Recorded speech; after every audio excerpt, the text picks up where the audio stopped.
ታስበው ሽምግልናውን አሁን መፈለግ ሲል ቢያንስ ግን ይሄን እንዴት ለሁለት እናደርግበት? ለሁለት? አዎ ሴትዮዋን ያመልጣለች። ስለዚህ ቤቱን አስማምተናት ልጅቷ ያው ሴት ላቋ አይደለም የሚባለው። ምን እቅድ አለህ ለሱ? እሱማ አለኝ፣ ግን ደግሞ እዛ ቤት እንዴት ልግባ? ሂድና ከአባዬ ቤት ተደፍተህ አልቅስ። እሺ እኔም ይቅር በለው ብዬ ለምንልሃለሁ። እሺ ለሱ ደግሞ 200 ሺህ ብር አዘጋጅ። ለምን? እንድትታረቁ ለማደርገው ነገር ነው። ለሙሉ ስራው ነው። ያንን የመሰለ ቤት 200 ሺህ ብር ከፍለህ ልትወስድ ነው? በልበል ብዙ አወራን። እሺ በቃሽ። አባዬ እባክህ ይቅር በለኝ፣ እባክህ ይቅር በለኝ፣ እባክህ ይቅር በለኝ። ይቅር ካላልከኝ አልነሳም። አባዬ ሰው እንደዚህ ተጸጽቶ ይቅርታ ካለማ ልብ አይጠንክር። ይቅርታ አድርግለት እባክህ፣ ይቅር በለኝ። ተነስሽ አባዬ፣ እውነቴን ነው። ይቅር ካላልከኝ አልነሳም። አባዬ እየለመንህ እኮ ነው። እውነት? እሺ ይቅርታ አድርገለት እንዲገባ የፈለኩት በቅርቡ ነው ለመከታተል እንዲመቸኝ ነው። ያለሽ ነገር አለ? የሆነ ነገር ሳይዝ ይሄንን ቤት መተው አይፈልግም። አስመስል አባዬ። ምን ጸጉር ያበቀልኩት ልጅ ሆነ ማስመሰል አልችልም። አባዬ አስመስል ስልህ እኮ የሚያደርገውን ነገር እንደማያውቀውን ለማለት ነው። የሚጠላህን ሰው ማራቅ ከጀርባ እንዲወጋህ መፍቀር ነው አባዬ። መርዝ ትልሽ ምን? ለምን? ተመስገን ከሽምግልናው በፊት መርዝ እንዲገለው እኔ የምታደርጊው ልንገርሽ እድል። እሺ እቤትሽ ድረስ ሰተት ብሎ መጥቶልሻል። ስለዚህ መርዙን ለራሱ ስጪውና ተገላገዩ። እሺ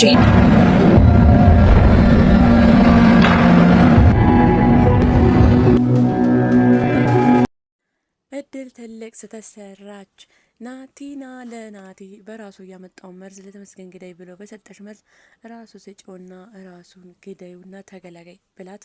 ታዲያ እድልም ቡና አፍልታ በቡና ላይ መርዝ አድርጋ የሰጣትን ለተመስገን ከሽምግልና በፊት ተመስገን እንግዳይና ሽምግልና ላይ መገኘት የለበትም ብሎ ይህን ካልሰጠሽ ደግሞ ለእናትሽ ነው በዛ በተኛችበት ጸጥ አድርጌ የማስቀምጥልሽ ብሎ ስላስፈራራትም ታዲያ እድል አንድ አማራጭ አጣች። ምክንያቱም ለተመስገን እንዳሰጠውም ተመስገን እንዲጎዳ አትፈልግም። ነገር ግን ያላት አማራጭ ሰው ማማከር ነበር። ታዲያ ሰው ማማከርም ትሁት ስጠይቃትም ለትሁትም ልትነግራት ግልጽ አልሆነችም ነበር ማለት ነው።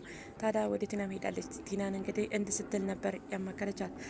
ናቲ አንድ መርዝ ሰጥቶኛል፣ ተመስገንን ሽምግልና ላይ እንዳይገገልሽ አስቀሪ ብሎኛል ትላታለች። ታዲያ ናቲ እንግዲህ ይህን ያላት እሱ እንዲመረጥ ነበር ማለት ነው። ታዲያ ቲናም እንግዲህ ያለቻት አንቺ ራሱ ቤትሽ ድረስ ሰተት ብሎ መጥቶልሻል አይደል? ስለዚህ የሰጠሽን መርዝ ለራሱ ስጪውና ተገላጋይ ትላታለች። ግን ይህን ያደረግሽው አስፈራርቶች ነው ወይ ስትላትም አዎ አስፈራርቶኝ ነው፣ እናትሽን ጸጥ አድርጌ ነው የምገልልሽ ይህን ካላደረግሽ ብሎ አስፈራርቶኛል ትላታለች። ታዲያ ቲናም አሁን ስራ ረፍዶብኛል፣ ማድረግ ያለብሽ ይሄን የነገርኩሽን ብቻ ነው በማለትም ትዛት ወደ ስራ ትሄዳለች።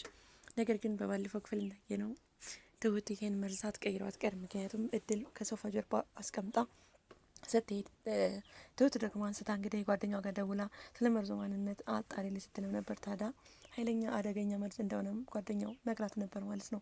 ታዲያ ምናልባት ትሁት እዚህ ጋር መርዙን ቀይረው ሊሆን ይችላል። ምክንያቱም አንደኛ በሙሉ ኮንፊደንስ ሆና ወደ ቤተሰቦቿ ሄዳለች ማለት ነው። ታዲያ ይህን አደገኛ መርዝ እዛ ቤት ውስጥ እንዳለ እያወቀች እንዴት ትሁት ጨክና ወደ ቤተሰቦቿ አትሄድም ማለት ነው። ምክንያቱም እድል ውስጧ ላይ የሆነ ነገር እንደሚመላለስ ታውቃለች ማለት ነው። ታዲያ ለተመስገን ተሰጠውና ተመስገን ይጎዳል ወይም ተመስገን ይሞትብኛል ብላ ታስብ ነበር። ነገር ግን የሚመስለኝ መርዙን በማይጎዳ መልኩ ቀይራ አሁን ይሄ የማይጎዳ ነገር ቀይራ አስቀምጣ ከሆነ ምናልባት ናቲም ላይ ጎዳ ይችላል ማለት ነው። እድል ራሱ ይህን ማድረግ አልነበረባትም። ምክንያቱም እሱ ተንኮለኛው ነው መርዝ ቢሰጣትም ይህን ሰው ግን መርዝ ሰጥታ እዛ ቤት ቢሞት አባባ ከመጠየቅ አይድ ነው ማለት ነው። እና ከባድ ወንጀል ነው እየሰራቸው ማለት ነው። ነገር ግን ምናልባት ትሁት መርዝ ቀይረው ከሆነ ምንም የማይጎዳ ነገር ከሆነ ናቲም ሊድን ይችላል ማለት ነው። ታዲያ እንግዲህ እድልም እንደተባለችው ቡና አፍልታ በቡና ላይ እየሰጣት መርዝ ጨምራ ሰጥተዋለች ማለት ነው። በሌላ በኩል እንግዲህ አባባና ትሁት ተሰነባብተዋል ማለት ነው። እኔም ከጎንሽ መጥቼ ሽምግልና ላይ ይገኛለሁ ሲላትም ነበር። ሽምግልና ላይ የሚገኘው ግን እንግዳ ሆኜ ሳይሆን እንደ አባትሽ ጋር ቁጭ ብዬ እንደ አባት ሆኜ ለአንቺ የሚበጅሽን ሰው ለመምረጥ ነው ሲሉም ቃል ገብተውላታል ማለት ነው።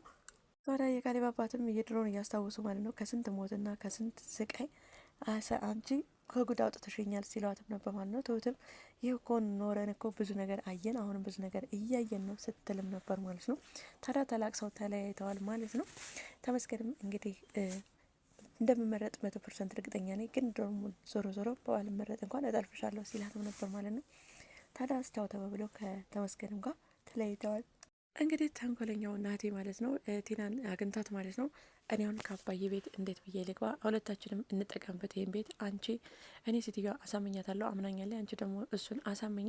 ስለዚህ ሴት ያላከው ይባል የለ እሱን ካሳመንኳት እሱን ታሳምነውና ቦታው ይሸጣል። ስለዚህ እርጅኝ ይላታል ማለት ነው። ታዲያ ግን አንተ ምን እቅድ አለ ስትለውም እቅዴማ ብዙ ነበር፣ ብዙ እቅድ አለኝ፣ ነገር ግን እዛ ቤት እንዴት ልግባ ይላታል።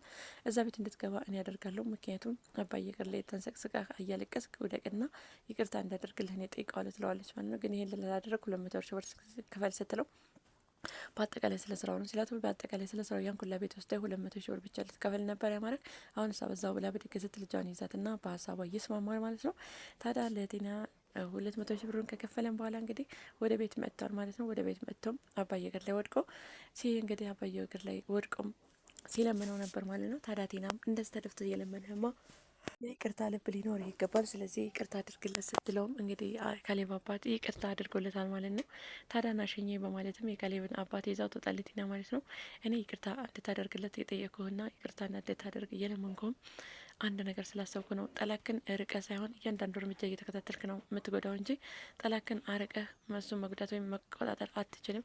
ስለዚህ ለዛ ነው።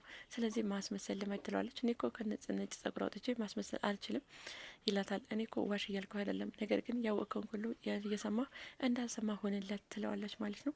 እኔ ደግሞ ከጀርባ ሆኜ ሁሉን ነገር እከታተለዋለሁ። እሱ ከዚች ቤት አንድ ነገር ሳይዝ መውጣትም ሆነ መራቅ አይፈልግም ብላ ታስጠነቅቀዋለች ማለት ነው። ታዲያ የካሌብ አባትም በቲና ሀሳብ ተስማምተው ወደ ቤት ይገባል ማለት ነው። እንግዲህ እድልንም መርዙን ለምን አልሰጥሹም ሲላት ነበር።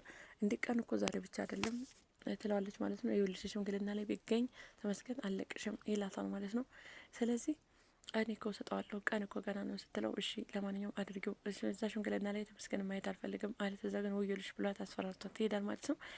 ታዲያ ይህ በንድ እንዳለ እንግዲህ ትሁት እንዴት ጨክና እንደሄደች ባናቅም፣ ምክንያቱም መርዙን ቀይራ ሊሆን ይችላል እንጂ ያ መርዝ እዛ ቤት አደገኛ መርዝ ገዳይ እንደሆነ እያወቀች እድል እንደምትሰጠው በ100% ታውቃለች ማለት ነው። ስለዚህ ያን ነገር ምናልባት ቀይራው ሊሆን ይችላል ማለት በኮንፊደንስ ዘና ብላ ወደ ቤተሰቦቿ ሄዳለች ማለት ነው።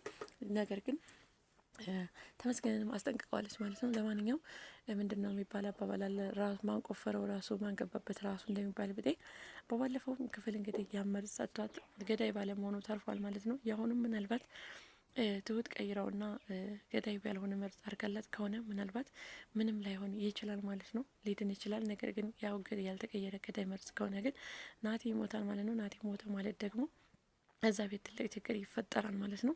ለእነሱም አደጋ ነው ማለት ነው። ካልሞተ ደግሞ እዛ ሽምግልና ላይ ተመስገን ይገኛል። እሱም ሲገኝ እድልን ዞር ብሎ አንቺ ነሽ ለዚህ ያደረግሽ፣ ስለዚህ ብሎ ተንኮሉን አሁንም አያቆምም ማለት ነው።